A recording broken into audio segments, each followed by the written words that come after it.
ধরুন আপনি একজন পুরুষ মানুষ, কিন্তু আপনার গলার ভয়েসটি একেবারেই মেয়েদের মতো, হুবহু মেয়েদের মতো, মানে একটি পিওর মহিলা কণ্ঠ। তাহলে কি আপনার লাইফে এটি বিগ প্রবলেম হবে কি হবে না বলুন? নমস্কার বন্ধুরা, সম্রাট ফিল্ম রিভিউ চ্যানেলে সবাইকে স্বাগত। তো আজ এমন একটি নাটক নিয়ে আলোচনা করব, সেই নাটকটির নাম হচ্ছে বিগ প্রবলেম। তো এই বিগ প্রবলেমটা কি? একজন পুরুষ তার কণ্ঠটি মানে তার গলার ভয়েসটি একেবারে হুবহু মেয়েদের মতো। তো এর কারণে তার লাইফের সব থেকে বিগ প্রবলেম হচ্ছে তার জীবনে কোনো কিছুই সে করে উঠতে পারছে না, শুধুমাত্র এই একটাই কারণ, অর্থাৎ সেই পুরুষ মানুষের গলাটি হচ্ছে পুরো পিওর মেয়েদের মতো। তো এই পিওর ফিমেল ভয়েস হওয়ার কারণে তার কি কি প্রবলেম হচ্ছে, তার কি কি বিগ প্রবলেম হচ্ছে লাইফে, সেটি নিয়ে আলোচনা করব এবং সেটি নিয়ে আজকের নাটকের মূল থিম। তো দেখতে থাকুন শেষ পর্যন্ত ভিডিওটি। তো এই নাটকটির নাম যেহেতু বিগ প্রবলেম, তো কি কি বিগ প্রবলেম ঘটে এবং কি কি সমস্যা ঘটে, তার জীবনে কি কি জটিলতা হয় তার ভয়েসটি এই মেয়েদের মতন হওয়ার কারণে, সেটি নিয়ে কিন্তু এই নাটকের মূল গল্প বা কাহিনী লেখা হয়েছে। তো গল্পটা প্রথমে ছোট করে বলে নেব এবং তার সমস্যা কি কি হচ্ছে এবং তার সমাধান কি সেগুলি নিয়েও আলোচনা করব। তো প্রথমেই গল্পটা ছোট করে বলে নিই। তো এই নাটকটিতে যার বিগ প্রবলেম অর্থাৎ গলায় সমস্যা, যে পুরুষ মানুষটির গলায় সমস্যা হয়েছে অর্থাৎ মেয়েদের মতন যার কণ্ঠ বা ভয়েসটি, সেটি হচ্ছে এই নাটকটির মূল কেন্দ্র চরিত্র বা নায়ক বলতে পারেন। সে হচ্ছে আফরান নিশো, অর্থাৎ এই নাটকটির নায়ক হচ্ছে আফরান নিশো। নাটকটি শুরুতেই দেখানো হচ্ছে নিশো একটি চাকরির ইন্টারভিউ দিতে গেছে এবং সেখানে যাওয়ার পর মানে যা কোশ্চেন করছে, যারা ইন্টারভিউ নিচ্ছে তাদের কোশ্চেনের কোনো অ্যান্সার দিতে পারছে না নিশো, মানে চুপচাপ রয়েছে আর কি। তারা অনেক রকম প্রশ্ন করছে কিন্তু নিশো চুপচাপ থাকার কারণে তাকে বারবার জিজ্ঞাসা করছে যে আপনি কোনো কথা বলুন, যে আপনার রেজাল্ট তো সব ঠিকই আছে। তো এখানে আরেকটি কথা বলে রাখি, নিশো কিন্তু এমন একটি মানে ট্যালেন্টেড স্টুডেন্ট যে কিন্তু কোনোদিন ফার্স্ট ছাড়া সেকেন্ড হয়নি। তো সেরকম একজন স্টুডেন্ট, তো এরকম ট্যালেন্টেড এবং এত সুন্দর রেজাল্ট নিয়ে যেখানেই যাচ্ছে না কেন চাকরির জন্য, সেখান থেকে কিন্তু বরখাস্ত হয়ে যাচ্ছে, অর্থাৎ সে চাকরি পাচ্ছে না কোথাও, অর্থাৎ তার গলার ভয়েসটি মেয়েদের মতো। তো এই কারণে সে যেখানেই যাচ্ছে না কেন মানে চাকরি আর কি তার ভাগ্যে হচ্ছে না আর কি, মানে সব কিছু থাকার সত্ত্বেও, ট্যালেন্ট থাকা সত্ত্বেও, সমস্ত রকম প্রতিভা থাকা সত্ত্বেও কিন্তু সে চাকরি পাচ্ছে না। তো এখানে নাটকের প্রথম শুরুতেই দেখানো হচ্ছে যে ইন্টারভিউটা চলছে, সেখানে নিচে কোনো কথা বলছে না। তো বিভিন্ন রকম প্রশ্ন করার পরে লাস্টে বলছে যে আপনি কি এই কাজটি পারবেন করতে? তখন হঠাৎ করে বলছে যে হ্যাঁ পারবো। যখনই সে বলেছে এই কথাটি, তখনই কিন্তু মানে যে ইন্টারভিউ নিচ্ছে তার পাশে একজন মহিলা ছিল বসে, একটি মেয়ে মানুষ।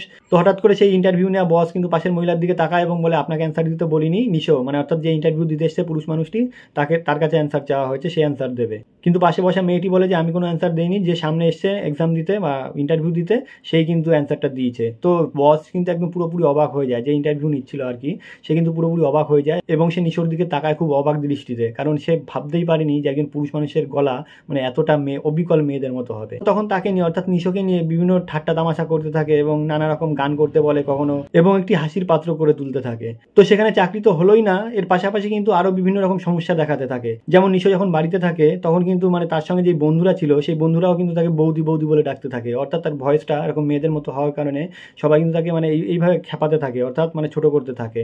এছাড়াও নিশো যদি কখনো কাউকে উপকার করতে যায় সেখানেও অবহেলার পাত্র হতে হচ্ছে। বিষয়টি কেমন? বিষয়টি হচ্ছে এমন যে ধরুন কোনো অন্ধ ভিখারি যাচ্ছে রাস্তা থেকে, তখন কিন্তু নিশো নিজের পকেট থেকে যখনই টাকা বার করে দিতে যাচ্ছে, তখনই মানে নিশোর গলার ভয়েসটি শুনে মানে সেই ভিখারিও কিন্তু ভাবছে যে কোনো মহিলা বা কোনো মেয়ে, এরকমই বিভিন্ন রকম বিষয়। এর ফলে নিশোর কিন্তু নিজের মনে মনে রাগও হচ্ছে যে উপকার করতে সে এত বড় ছোট কথা শুনতে হচ্ছে। তো এরকম বিভিন্ন রকম বিগ প্রবলেম, অর্থাৎ নাটকটির নামই হচ্ছে বিগ প্রবলেম। তার সবচেয়ে বড় বিগ প্রবলেম অর্থাৎ নিশোর সবচেয়ে বড় বিগ প্রবলেম হলো এই তার গলার ভয়েসটি। এর কারণে কিন্তু নানা রকম প্রবলেম সৃষ্টি হচ্ছে আশেপাশ থেকে। তো এরপর থেকে গল্পটি যেখানে মোড় নেয় সেটি হচ্ছে নিশোর বাড়িতে ভাড়া আসে একজন ভাড়াটিয়ারা। তো সেই ভাড়াটিয়াদের মধ্যে একটি মেয়ে থাকে, সেই মেয়েটি কিন্তু এই নাটকটির নায়িকা, অর্থাৎ তাসনিয়া। তাসনিয়া হচ্ছে এই নাটকটির মূল নায়িকা। তো তাসনিয়া নিশোর বাড়িতে যখন ভাড়া আসে তখন বাড়িওয়ালা যে নিশো সেটি কিন্তু জানতে পারে না আর কি নায়িকা তাসনিয়া। তো না চিনেই তাসনিয়া নিশোকে বলে যে আমার এই বাড়িওয়ালার লোকজন ঠিক করে মানে ভাড়াটিয়াদের দেখাশোনা করছে না, ভাড়াটিয়াদের বাড়িতে কারেন্ট থাকছে না, জল থাকছে না, এই নিয়ে কমপ্লেন করতে যাচ্ছে আর কি। তো এরকম বিভিন্ন রকম কথা জিজ্ঞাসা করতে থাকে তাসনিয়া যখন নিশোকে, নিশো কোনো অ্যান্সার দিতে পারে না, কারণ মুখ খুললেই তো মেয়েদের গলার ভয়েস বেরোবে, এই জন্য সে চুপচাপ থাকে এবং ইশারা করে দেখিয়ে দেয় যে বাড়িওয়ালার ঘর কোনটি। তো তাসনিয়া সেইভাবে সেই নির্দেশ মতো চলে যায় মানে বাড়িওয়ালার বাড়িতে।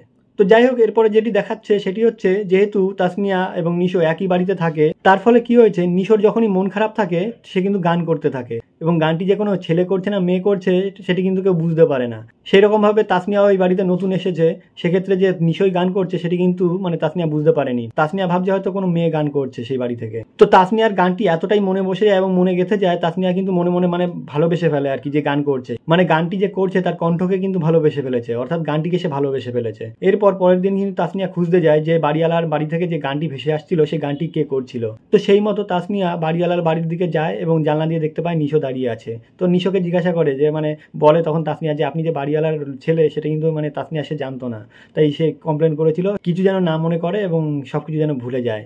তো এরকম কথাবার্তা চলতে চলতে হঠাৎ তাসনিয়া জিজ্ঞাসা করে যে মানে আপনার বাড়ি থেকে যে গানটি ভেসে আসছিল সেই গানটি কে করছিল? তখনও কিন্তু নিশো কোনো জবাব দিতে পারে না, কারণ নিশো কিন্তু জানাতে চায় না সেই গানটি কিন্তু নিশো নিজেই করছিল এবং তার গলা যে মেয়েদের মতো সেটি কিন্তু মানে তাসনিয়াকে জানাতে চায় না আর কি নিশো। তো নিশো যখন কোনো কথাই বলছে না, তাসনিয়া জিজ্ঞাসা করে আপনার কি গলায় ব্যথা, কোনো কথা বলছেন না? তো তাসনিয়া তখন সেখান থেকে চলে যায় এবং গরম গরম চা বানিয়ে নিয়ে আসে কিছুক্ষণ পর এবং দেয় হচ্ছে নিশোকে দেওয়ার জন্য, মানে ডাকতে আসে। তখন মানে যেই কলিং বেলটা টেপে তার মা বেরিয়ে অর্থাৎ নিশোর মা বেরিয়ে আসে। তখন তাসনিয়া নিশোর মাকে নিশোকে ডাকতে বলে, অর্থাৎ সে চা বানিয়ে নিয়ে এসেছে, সেই চাটি আর কি নিশোকে মানে খাওয়াতে চায় আর কি, তার গলার ব্যথাটি অন্তত সেরে যাবে এই কারণে সে চা বানিয়ে নিয়ে এসেছে।